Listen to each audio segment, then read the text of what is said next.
एक ये भी सवाल आता है कि अगर हम जर्मनी आना चाहते हैं, वो कंसल्टेंट के थ्रू आए या खुद ही अप्लाई करें? क्योंकि बड़े सारे लोग ये होता है यार, जर्मनी है और बड़ा मुल्क है और वहां पे खुद कैसे अप्लाई करेंगे तो पता नहीं एडमिशन हो या ना हो, बड़ा रॉकेट साइंस है कुछ, या मतलब हमारे नॉर्मल जो आदमी है उसकी साथ से कोई बाहर भी दुनिया है, तो कंसल्टेंट तो जरूरी है। What do you suggest? नहीं नहीं नहीं, कंसल्टेंट नहीं करना चाहिए अनटिल एंड अनलेस आपके अबू के पास बहुत ज्यादा पैसे हैं, ठीक है, ठीक है, और ठीक है। आप बहुत ज्यादा अमीर हो।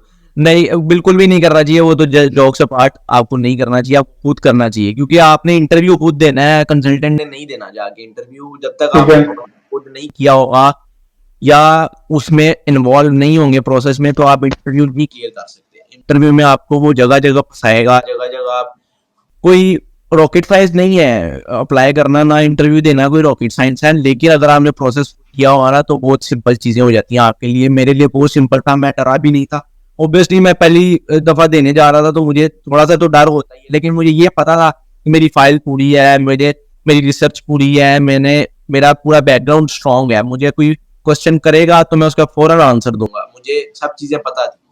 तो मैं रिकमेंड करूंगा खुद करो, क्योंकि यूनिवर्सिटीज ही बैचलर्स के लिए इंग्लिश टॉट में माइनर्स ही हैं। 10 से 12 कोर्सेज, 15 से ज्यादा कोर्सेज नहीं है, ठीक है, इंग्लिश में इंजीनियरिंग और कंप्यूटर साइंस से रिलेटेड।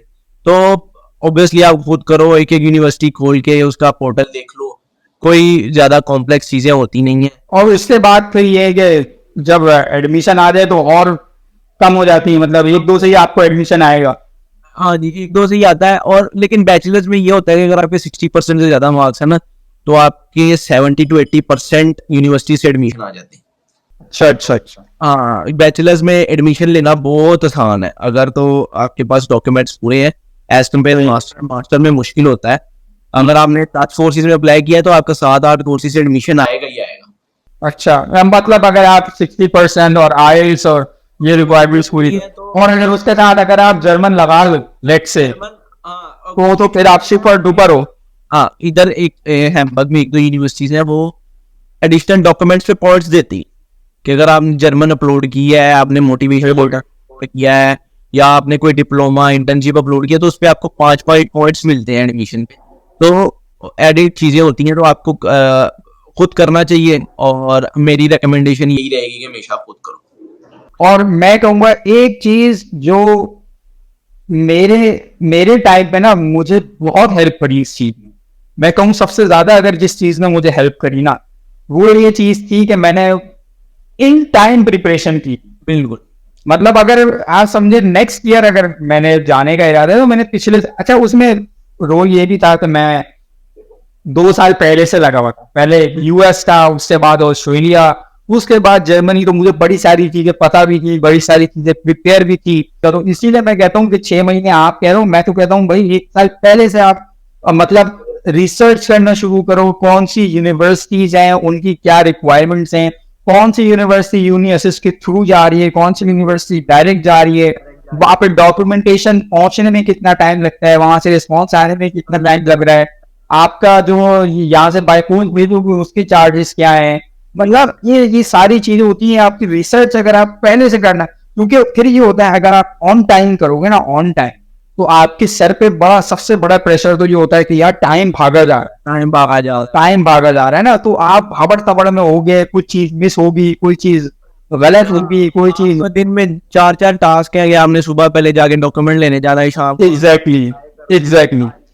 और मैंने तो फिर ये भी किया था कि मैं कंसल्टेंट के थ्रू भी गया था और प्राइवेट भी किया था। और वो कैसे किया था, क्योंकि अब मुझे नहीं पता कंसल्टेंट से क्या वो है, तो मुझे जो कंसल्टेंट मिला था, मैं नाम नहीं लूंगा वरना लोग समझेंगे शायद मैं कोई स्पॉन्सर्ड वीडियो कर रहा हूँ या फिर कोई मार्केटिंग कर रहा हूँ। वो यार कंसल्टेंट बड़ा जबरदस्त था, उस चाहिए। उसने मुझे कहा था आपने मुझे 5,000 रुपए देंगे, अच्छा, और जब आपका एडमिशन आ जाएगा तो आपने मुझे बाकी के 95 के देंगे। ओके ओके, एडमिशन नहीं आया तो आपको आपके 5K भी वापस मिलेंगे। सही सही सही सही सही। और उसमें उसी ने मुझे यूएस का एडमिशन ला के दिया था। ओके, नेक्स्ट ईयर उसने उन्हें 5,000 रुपए की बात करो और तो उस 5,000 में उसने मुझे यूएस का एडमिशन ला के दिया। मैंने कहा नहीं है भाई, बजट नहीं बनता। नेक्स्ट ईयर उसने उसी 5,000 में मुझे ऑस्ट्रेलिया का एडमिशन ला के दिया। मैंने कहा जी बजट नहीं बनता। फिर उसने बोला भाई जर्मनी चला जा। तो जब उसने जर्मनी बोला, क्योंकि कंसल्टेंट था, मैं भी बड़ा फूक के कदम रख रहा था, मैंने खुद पूरी वेरिफिकेशन करी और पूरी रिसर्च करी। जब रिसर्च करी तो मुझे लगा, मैंने कहा यार ये तो मैं भी कर सकता हूँ, खुद अप्लाई करो। तो मैंने उसको क्या कहा, मैंने कहा यार ठीक है तुम अप्लाई करो, एडमिशन ला दोगे तो मैं तुम्हें 95 के देके एडमिशन दे दूंगा। वो मैंने बैकअप प्लान इसलिए रखा था कि लेट से इन केस अगर मैं एडमिशन अप्लाई करता हूँ मुझे नहीं मिलता, तो बिल्कुल कंसल्टेंट के पास से एडमिशन आ जाए, मैं 1,00,000 रुपए में एक एडमिशन लेना क्या वो है यार। तो मैंने कहा ठीक है, और मैंने मेरे ध्यान में ये कहा कि यार जब एडमिशन नहीं आएगा तो इसको पैसे दे के एडमिशन ये लेके जर्मनी चला जाऊंगा। लेकिन अल्लाह का करना ये हुआ कि मेरा एडमिशन आ गया। खुद ही हो गया। तो जब एडमिशन आ गया फिर मैंने उसको कहा कि यार आप रहने दो, मैंने नहीं करवाना। और फिर ये था सी मैंने उसको 5,000 रुपए वो छोड़ दिए। ऊपर से पैसे मैंने नहीं दिए उसको, और लेकिन 5,000 मैंने कहा यार इतना बेचारे को मैंने वो किया है। अब तीसरा साल है उसे, तीसरा एडमिशन अगर वो ला के दे देता मुझे और मैं इसको 5,000 में इसको बोलूं, मुझे मुंह नहीं पड़ा। मैंने कहा यार मुंह से 5,000 रुपये मांगोगे वही कहीं पे हाल से 5,000 बिल्कुल बिल्कुल। तो ये है कि अब के कंसल्टेंट्स मुझे नहीं पता उस वक्त के। और मैंने वहाँ निपा है, निपा समझ लो आप, कराची में निपा जो निपा का जो रोड है, यूनिवर्सिटी रोड है, तो वो समझो आप कंसल्टेंट्स की मंडी है। अच्छा उस रोड पे आपको मैं कहता हूँ दुनिया के हर मुल्क का कंसल्टेंट मिलेगा। मैंने मलेशिया के कंसल्टेंट छाने, मैंने चाइना के छाने, मैंने साइप्रस तक के छाने, उसके बाद ये आपका चाइना बता दिया, सिंगापुर, और ये इस तरह के पता नहीं और बड़े सारे मुल्कों में ना बड़े सारे कंसल्टेंट मैंने छाने।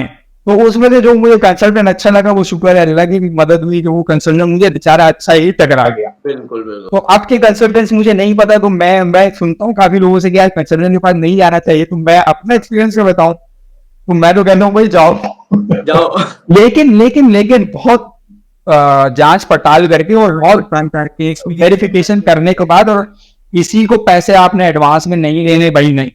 और बिल्कुल मतलब हाँ बिल्कुल अंदर भरोसा किसी पे नहीं करना। बिल्कुल ऐसे ही है। तो ये बात तो है। ऑब्वियसली कंसल्टेंट जर्मनी का काम आजकल इस्लामाबाद से यानी पंजाब वाले तो उठाते ही नहीं है, क्योंकि अपॉइंटमेंट नहीं आती, तो वो किसी से कमिट करके पैसे लेना बड़ा गलत हो जाता है। या उसकी 2 साल अपॉइंटमेंट ही ना आए तो वो बेचारा क्या करेगा, उसके एडमिशन तो हो जाता है, लेकिन अपॉइंटमेंट का प्रॉब्लम है, तो ऑब्वियसली फिर बच्चे प्रेफर करते हैं वो खुद ही करें। बिल्कुल। और कंसल्टेंट का मुझे एक्सपीरियंस है, कंसल्टेंट का काम सर कुछ नहीं होता। बिल्कुल कंसल्टेंट का काम सिर्फ वो आपसे पैसे तो नहीं रहा, लेकिन उसका काम सिर्फ ये होगा, उसको ये पता है, वो है ना कि मुझे ये पता है हथौड़ा कहाँ मारना। बिल्कुल उसको ये पता है कि एडमिशन कहाँ से ला के देना है इस बच्चे की प्रोफाइल पर एडमिशन कहाँ। तो मेरे हाल से उनको ये पता था, हालांकि उसने A to Z काम मुझसे करवाया था। मतलब लेटर ऑफ मोटिवेशन हर एडमिशन के लिए, हर कोर्स के लिए मुझसे अलग ले रहा था कि अब इस कोर्स का लिख के दो, अब इस कोर्स का लिख के दो, अब इधर भी अप्लाई कर रहा हूँ इस कोर्स का लिख के दो, सारे लेटर ऑफ मोटिवेशन तक। हाँ वीजा इंटरव्यू के लिए वो मुझे बुलाता था, उसकी प्रिपरेशन करने तक के लिए वो मुझे बुलाता था। तो जब ये उसका हो रहा था, तो अगर आप कंसल्टेंट के थ्रू भी करवाते हो तो समझो 90% ऑफ द वर्क आप नहीं करना है, उसका काम सिर्फ ये होता है, बस उसको ये पता है कि मशीन अगर खराब है तो उसने ये मारना तो ही किया थोड़ा, लेकिन उसको पता है थोड़ा मारना कहाँ। ऐसी तो ये बात है बस। और अब मेरी रिकमेंडेशन होती है, मेरी पर्सनल रिकमेंडेशन है खुद करनी चाहिए, लेकिन और आपको नहीं कोई प्रॉब्लम आ रहा है तो आप कर सकते हो, कंसल्टेंट के साथ भी जाओ। बिल्कुल। लेकिन मैं ये क्लेरिफाई जरूर करूंगा कि यार खुद करना बड़ा आसान, बड़ा इन्होंने इनका यूनिअसिस का पोर्टल होता है, इनका दादी का पोर्टल होता है, इनका यूनिवर्सिटी का अपना खुद का अलग पोर्टल होता है। आप 3 जगह से जो है ना उनकी जो इन्फॉर्मेशन है वो पढ़ के, एक जगह से नहीं समझ आ रही दूसरी से पढ़ लो, दूसरी से नहीं समझ आ रही तीसरी से पढ़ लो, तीसरी से नहीं समझ आ रही, आप उनके यूनिवर्सिटी के सारे कॉन्टेक्ट भी वहीं पर मौजूद होते हैं और सारे इंग्लिश में बात कर रहे होते हैं। आप उनको कॉल कर सकते हो, उनको ईमेल कर सकते हो अपनी क्वेरीज, वो बड़ा। और ये सब कब होगा जब आप इन टाइम स्टार्ट करोगे, आपके पास टाइम होगा कि मैं अब इस यूनिवर्सिटी की इंफॉर्मेशन लूँ, अब इस यूनिवर्सिटी की इंफॉर्मेशन लूँ। तो बस मेक श्योर ये करना आपने इन टाइम करना है, और जो सवाल समझ नहीं आए वो, और इवन यार ये फेसबुक पे ग्रुप बने हैं बड़े सारे पाकिस्तानी इन जर्मनी का ग्रुप एग्जैक्टली। और फिर जो यूनिवर्सिटीज है उनके हाँ, और उन यूनिवर्सिटीज के अपने अपने फेसबुक के भी लड़कों ने मतलब स्टूडेंट्स ने ग्रुप बनाए हुए हैं। आप उन लड़कों से कांटेक्ट कर सकते हो, आप लिंक्डइन पे जाके उस यूनिवर्सिटी के स्टूडेंट्स को कांटेक्ट को निकाल लो। बिल्कुल। और आपको किसी कोर्स के बारे में पूछना है, लिंक्डइन पे जाके बस वो यूनिवर्सिटी का नाम लिखो, उस कोर्स से रिलेटेड बच्चे निकल आते हैं, तो आप एग्जैक्टली लिंक्डइन पे अप्रोच कर सकते हो। अब तो बहुत ज्यादा सोर्सेज है, अब आप कुछ भी कर सकते हो। बिल्कुल आप प्रोफेसर्स को अप्रोच कर सकते हो, जो फैकल्टी के प्रोफेसर है उनके कॉन्टेक्ट वहां पे अवेलेबल होता है, बस ढूंढने वाला होना चाहिए और आपके पास टाइम होना चाहिए। बिल्कुल टाइम होना चाहिए, आपके पास रिसर्च होनी चाहिए। बिल्कुल बिल्कुल बिल्कुल।